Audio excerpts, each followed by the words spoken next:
Hello friends, வணக்கம் and welcome to Kalanti's channel.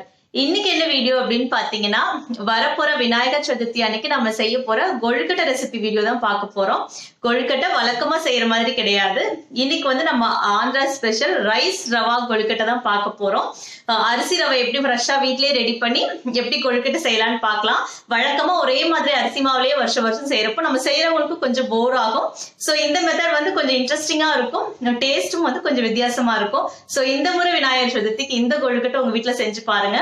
அது மட்டும் இல்லாம லாஸ்ட் இயர் பாத்தீங்கன்னா புழுங்கல் அரிசி ஊற வச்சு அரைச்சு நம்ம இட்லி மாவு மாதிரி அரைச்சு அதுல வந்து இனிப்பு காரமும் செஞ்சிருந்தோம்.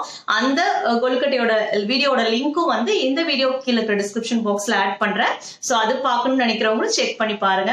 சோ இந்த கொழுக்கட்டை வீடியோ எப்படி செய்யறதுன்னு காமிக்கிறேன். இந்த விநாயகர் சதுர்த்திக்கு இதை நீங்க செஞ்சு பார்த்துட்டு எப்படி இருந்துச்சு அப்படிங்கிற கமெண்ட்ஸ் நீங்க என் கூட ஷேர் பண்ணிக்கணும். வாங்க வீடியோக்குள்ள போய் எப்படி செய்யறதுன்னு பார்க்கலாம். ஸோ இந்த டேஸ்டியான ரைஸ் ரவா கொழுக்கட்டை வந்து என்னென்ன இன்க்ரீடியன்ஸ் வேணும், எப்படி ரவை வந்து வீட்டிலேயே செய்யறது எல்லாமே பார்த்துடலாம் வாங்க. இந்த ரைஸ் ரவை செய்யறதுக்கு பார்த்தீங்கன்னா புழுங்கல் அரிசி தான் நம்ம செய்ய முடியும். பச்சரிசி நீங்கள் ஊற வச்சு அரைக்கிறப்ப மாவாயிரும். அதனால வந்து புழுங்கல் அரிசியில தான் அரிசி ரவை செய்ய முடியும். இந்த அரிசி ரவை கொழுக்கட்டைன்னு இல்லை, நீங்கள் வந்து இதில் இன்ஸ்டண்ட்டாக இட்லிக்கு மாவு கலந்து வச்சுக்கலாம். அதுக்கப்புறம் பார்த்தீங்கன்னா புளி சாதம் மாதிரி, லெமன் சாதம் மாதிரி, உப்புமா எல்லாமே செய்யலாம். இன்னைக்கு இந்த ரவை செய்யறதுக்கு வந்து 1.5 கப் வந்து புழுங்கல் அரிசி எடுத்திருக்கேன். பச்சரிசி மாதிரி ஒரு மணி நேரம் ஊற வச்சு காய வச்சு அரைக்கணும் அப்படிங்கிறது கிடையாது. இது இம்மீடியட்டா அப்பவே வாஷ் பண்ணிட்டு நீங்க வந்து ஒரு காட்டன் கிளாத்ல போட்டு காய வச்சிடலாம். எப்படி நம்ம ரைஸ் செய்யறதுக்கு வந்து சாதம் செய்யறதுக்கு வந்து அரிசி கழுவுமோ அதே மாதிரி 2-3 முறை கழுவிட்டு ஒரு காட்டன் கிளாத்ல ஃபேனுக்கு கீழேயோ இல்ல வெயில போட்டாலும் சரி நீங்க வந்து உலர்த்தி எடுத்துக்கோங்க. இந்த இன்ஸ்டன்ட் ரவா நமக்கு கடைகளிலும் கிடைக்கும். வீட்டிலே செய்யறப்ப கொஞ்சம் நல்லா ஃப்ரெஷ்ஷாக இருக்கும்.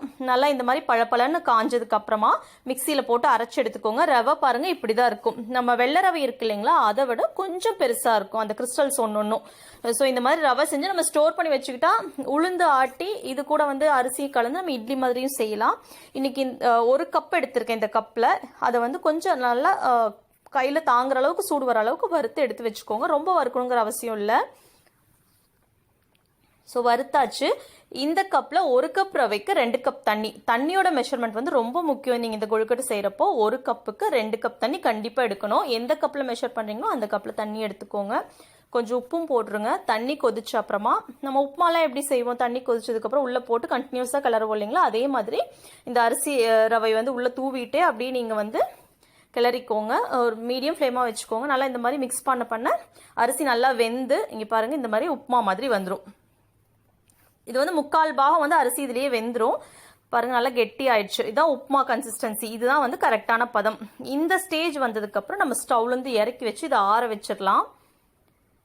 இதுக்கு மேல விட்டீங்கன்னா அடியில பிடிச்சுக்கும். ஸோ இந்த ஸ்டேஜ் போதுமானது. இது ஆறட்டும்.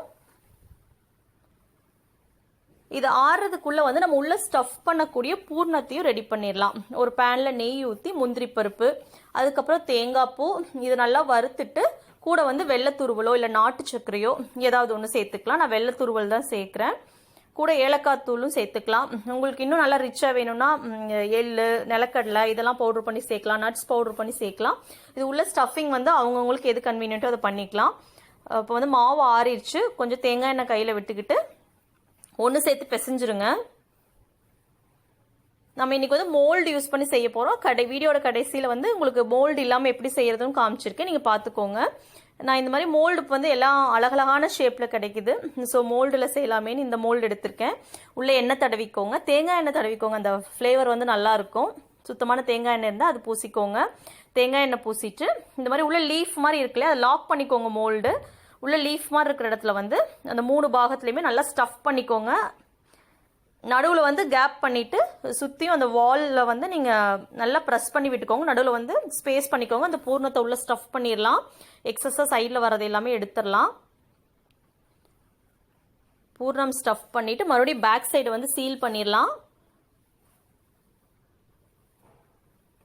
பேக் சைடு சீல் பண்ணிடுங்க. ஃபைன். இப்போ வந்து மெதுவாக ஓப்பன் பண்ணிங்கன்னா அழகான கொழுக்கட்டை ரெடி. ஸோ இப்போ மார்க்கெட்டில் வந்து வருஷம் வருஷம் புது புது ஷேப்ஸ் அழகழகாக கொண்டு வராங்க. ஸோ நமக்கும் கொஞ்சம் செய்யறதுக்கு ஆர்வமாக இருக்கும். உங்களுக்கு எது வேணுமோ அதை வாங்கிக்கோங்க.